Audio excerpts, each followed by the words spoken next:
Bonjour tout le monde, j'espère que vous allez bien. Bienvenue à cet nouvel épisode de votre émission Successimo, l'émission qui participe grandement à la réussite de vos projets immobiliers au Sénégal. Aujourd'hui, nous avons le plaisir d'inviter à notre plateau Madame Khadija Gueye Calvagna, qui est ingénieure. On va lui laisser le soin de se présenter à vous et on va parler des thématiques autour du foncier, autour de projets de construction, autour de tout ce qui est réalisation de vos projets immobiliers au Sénégal. Donc, on va lui laisser le soin de se présenter et on va entrer dans le vif du sujet. Bonjour, Madame Khadija.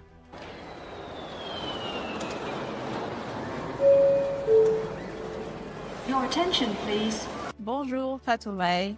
J'espère que vous allez bien. Merci. Je me porte très bien. Merci de nous avoir reçus chez vous, à Diamniadio.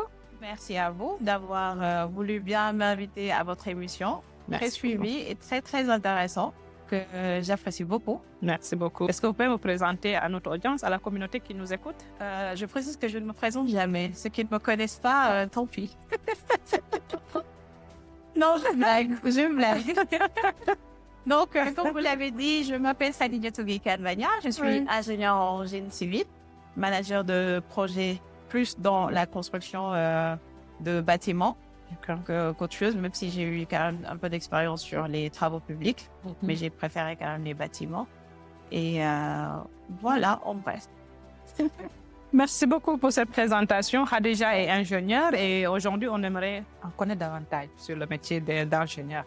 On entend ingénieur, mais aujourd'hui, qu'est-ce qu'on est ingénieur? Parce qu'on a parfois tendance à confondre beaucoup d'acteurs, le maçon, le chef maçon, le technicien, l'architecte. Tout le monde se dit ingénieur. Mais qu'est-ce qu'on est ingénieur, Madame Khadija? L'ingénieur génie civil, plus précisément. En fait, par défaut, l'ingénieur, c'est la personne qui apporte des solutions à un problème. D'accord. Maintenant, vous allez trouver plusieurs types d'ingénieurs. Moi, personnellement, je suis ingénieur en génie civil.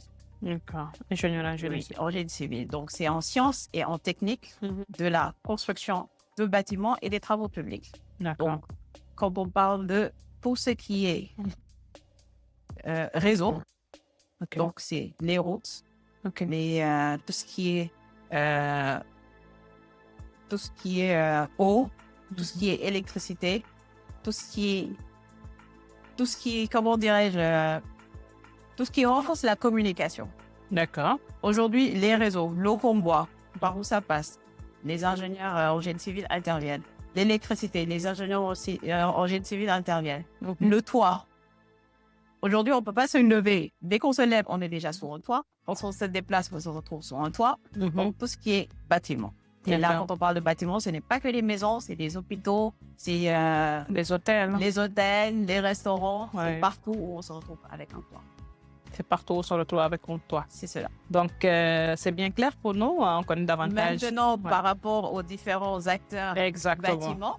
Il y a l'architecte, il y a les techniciens supérieurs, il y a les chefs maçons, voilà. Mais il y a beaucoup d'intervenants. Aujourd'hui, exactement. Donc, on aimerait vraiment savoir, mais qui est exactement l'ingénieur parmi tous ces acteurs-là? Donc, l'ingénieur peut prendre plusieurs casquettes. D'accord. Parce qu'on a des ingénieurs géotechniciens. C'est bon à savoir. Voilà, il y a l'ingénieur géotechnicien qui arrive à analyser et à donner carrément la typologie de sol où on doit mettre le projet. Il y a l'ingénieur structuriste. D'accord. Qui fait carrément le dimensionnement de la structure du bâtiment. Il y a l'ingénieur des lots techniques.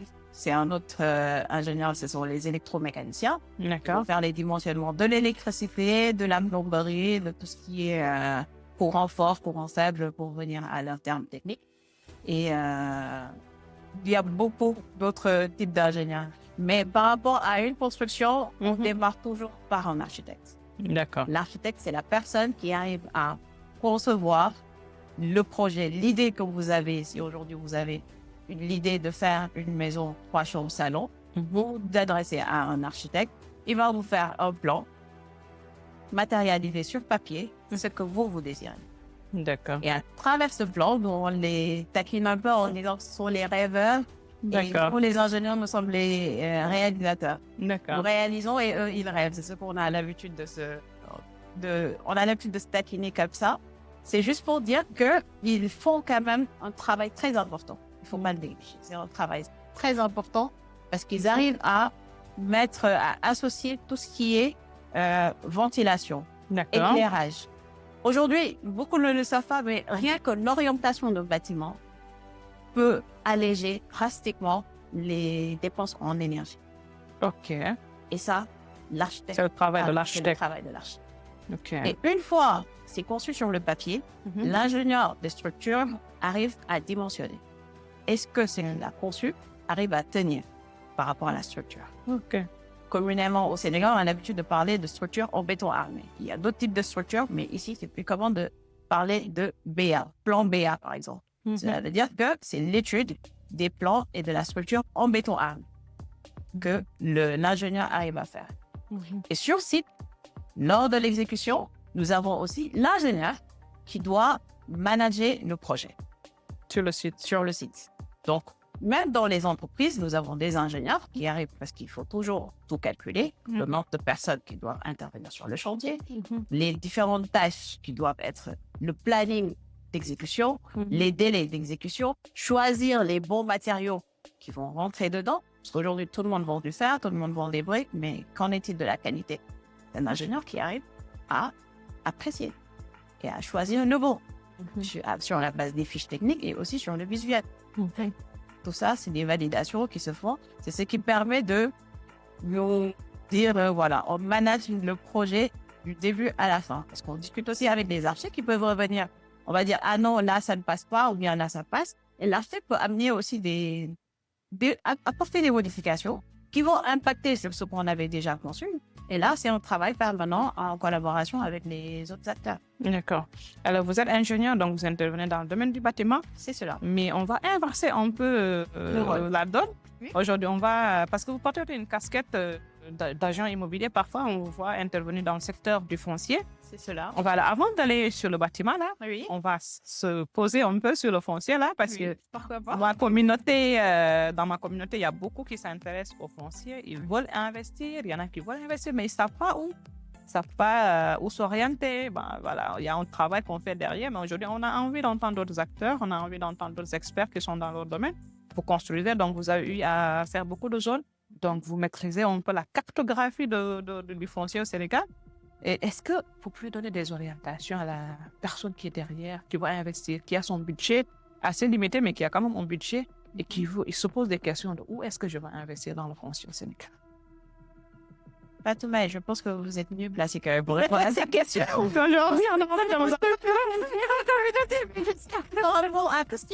Vous êtes beaucoup mieux placé. Oui. Cependant, par rapport à quelqu'un, comme vous dites, qui a un budget assez modeste et qui compte construire, ce que je recommande, c'est de chercher des endroits, déjà de se déplacer, parce que beaucoup veulent acheter des terrains sans se déplacer. Moi, le premier conseil que je donne, déplacez-vous.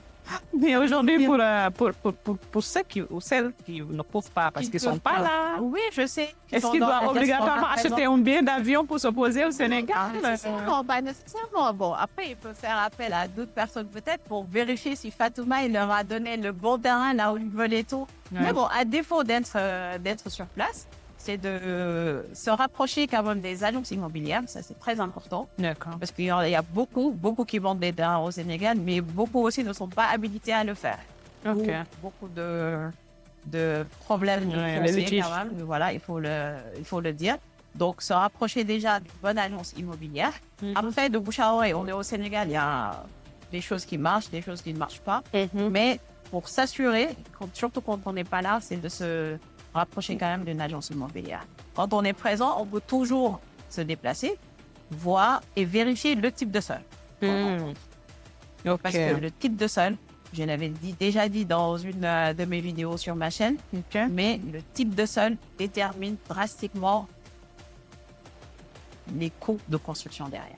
Ok, c'est bon d'en savoir. En fait, on doit vraiment se poser des questions sur l'endroit où on va investir par rapport au sol, c'est ça? C'est très important. Avant d'investir, il faut déjà se demander c'est quoi la qualité de ce sol là-bas pour les projets ultérieurs, c'est ça? Exactement. Aujourd'hui, si vous construisez sur un sol où il y a de l'eau, et si vous construisez sur un sol latéritique, par exemple, il y a une grosse différence. Il y a une grosse différence. Il n'y a pas on n'a pas à prendre des dispositions extraordinaires pour un sol naturel. Alors que pour un sol, comme je vais donner le cas de Zach Bau, parce que j'y étais juste hier, Bien sûr, la nappe est proche. la nappe phréatique est en surface. Ça, c'est visible. Donc, il y a des dispositions à prendre avant de se lancer dans ce type de construction. D'accord. Notamment des études géotechniques que beaucoup négligent, D'accord. Des études géotechniques. Les études géotechniques. C'est les études de sol. Ce sont les études de sol. D'accord. Comme je le disais tout à l'heure, avec les ingénieurs géotechniciens qui étudient le sol et qui arrivent à déterminer l'importance du sol par rapport à la charge du projet que vous faites dessus. OK. Donc, ça veut dire que la personne qui doit investir sur Zach Mbao, Oui. elle a entendu peut-être des informations sur Zach Mbao. Zach Mbao est proche de la route nationale. Zach Mbao est proche de l'autoroute à péage, Oui. Slofty North. C'est pas parce que Zach Mbao est accessible qu'elle doit forcément investir. Elle doit se poser des questions sur la nature du sol. Parce qu'aujourd'hui, on vous informe que le sol de Zach Mbao, la nappe est très proche. Donc, ça doit l'alerter pour ses projets futurs par rapport à la construction et tout. OK. Mais c'est pas impossible. Comme je disais, en fait, la question, c'était par rapport à ceux qui ont un budget modeste. D'accord. Mais on peut construire partout. Vous voyez, à Dubaï, on construit tout le temps. Bien, On construit évidemment. partout. Mais Donc c'est les ça, moyens. c'est pas des freins. C'est les moyens qui diffèrent. Ah oui, c'est les moyens qui diffèrent. OK. Tout dépend de votre budget. Aujourd'hui, ceux qui veulent investir à Zach Mbao, mais allez-y. Ils peuvent. Seulement, faites attention. Ils savent que c'est un budget à part. Merci. Sachez que c'est un budget à part. Ça n'a rien à voir avec quelqu'un qui va construire sur un sol latéritique. Il y a une différence. Donc, rien que le type de sol détermine le coût OK, du projet. aussi du projet. Ouais. Donc, Ça, il faut c'est- choisir les zones où il y a le bon sol. Exactement. C'est comme on appelle le sol d'offre, c'est ça? Comme par exemple, le sol Le dur, sol il y a dur. le sol Il dur. y a moins de tracasseries quoi, par Il y a rapport au moins sol de dur. tracasseries. Il y a des exemples, par exemple, le Bambilor, j'y étais il y a 2 semaines, où je me suis retrouvée avec... Je devais vérifier 2 terrains. L'un était sur de l'eau. Là, je vais le dire, mais par exemple, il y a une cité assez célèbre là-bas, mais toute cette cité est sur de l'eau. Oh là là. Toute OK. cette cité est sur de l'eau. Et le terrain dont on parlait était juste à côté de cette cité, mais derrière, il y a une zone où c'est le sol dur. Et tout ça, c'est C'est dans une même zone. C'est dans une même zone. Donc, dans une même zone, on peut se retrouver avec des sols différents. Chaque projet est unique. Vous allez vous dire, Fatouma a construit son R+1, elle a dépensé 50 millions. Moi, je dois construire mon R+1, je dois exactement dépenser 50 millions. Tout dépend. OK. Ça dépend des sols. périodes, ça dépend des saisons, ça dépend des matériaux, ça dépend des choix que vous allez mettre en place. OK. Il y a beaucoup de Vous paramètres. me donnez une idée parce que, excusez-moi de vous couper un peu. Non, allez-y. Je vois surtout avec les réseaux sociaux maintenant, Oui. quelqu'un qui vient sur Facebook, par exemple, il dit Fondation R+3 ou Fondation R+1 de 150 mètres carrés. Est-ce que vous me donnez le devis? Je le vois souvent. Oui. Il y a des interventions, par exemple, il y a des gens qui disent, mais ça dépend de ton projet. Mais la plupart vont s'aventurer à donner des prix.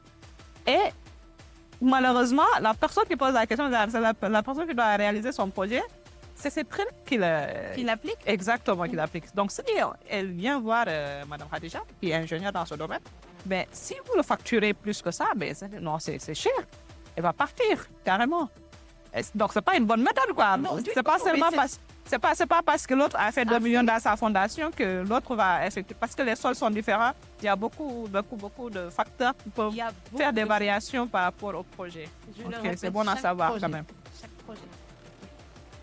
D'accord. Parce que vous n'allez pas vous retrouver sur le même type de sol. Peut-être que vous n'aurez pas les mêmes constructeurs. Peut-être que vous n'aurez pas les mêmes matériaux. Le Sénégal ne faut beaucoup le bar. Ah, Faut beaucoup le bar. ça c'est... Mais quand on Bëgg na parle de lu coût, baax. on commence à se dire ah non, l'autre avait payé tant. Alors que Bëgg na lu baax, mais il y a plusieurs qui ne veulent pas investir. Frais, carrément. la qualité a un prix. OK. Aujourd'hui, si vous investissez sur quelque chose que vous voulez que ça dure au minimum, parce qu'un bâtiment là, sa durée de vie minimum est de 5 ans. 50 ans. 50 ans. Mais D'accord. quand on parle de 50 ans, on parle dedans de durabilité. On parle dedans d'entretien. Le Sénégalais n'entretient pas, disons-le. Alors que c'est tout ce C'est une réalité. combo-là qui assure la durabilité d'un projet de construction. Il y a l'exploitation à la fin, mais aussi dès le début, il y a l'entretien. aussi la durabilité, il y a aussi le choix des matériaux de qualité. Le Sénégalais facilement va dire « Ah, c'est cher, c'est cher ». Mais la qualité a un coût. Aujourd'hui, vous pouvez retrouver un robinet qu'on va vous dire peut-être ça coûte 2 000. Vous retrouvez avec un robinet qu'on va dire ça coûte 10 000. Non, vous dites pas « Ah non, l'autre c'est cher ». Non. La durée de vie est chère. Regardez ce dont on parle. Et c'est la plupart du temps, c'est la qualité et la durabilité. Ça vaut le coup. Donc, tout dépend. Si vous voulez après changer tous les 5, 10 ans, c'est à vous aussi de voir. De voir. C'est pour cela il faut toujours relativiser. Relativiser, c'est quand même important. Ah oui. Beaucoup veulent investir dans les zones côtières. Oui. Madame, avez-vous des terrains bien sous l'eau, vue sur mer, Ah oui, qui sont proches Mais c'est important. Bah oui, On a les moyens. Il faut une se belle mettre, vue, un confort incroyable. Mais les pieds qu'est-ce dans qui se l'eau, passe? c'est le rêve. C'est le rêve de tout le monde, hein? De tout le monde. Mais est-ce qu'on a des idées?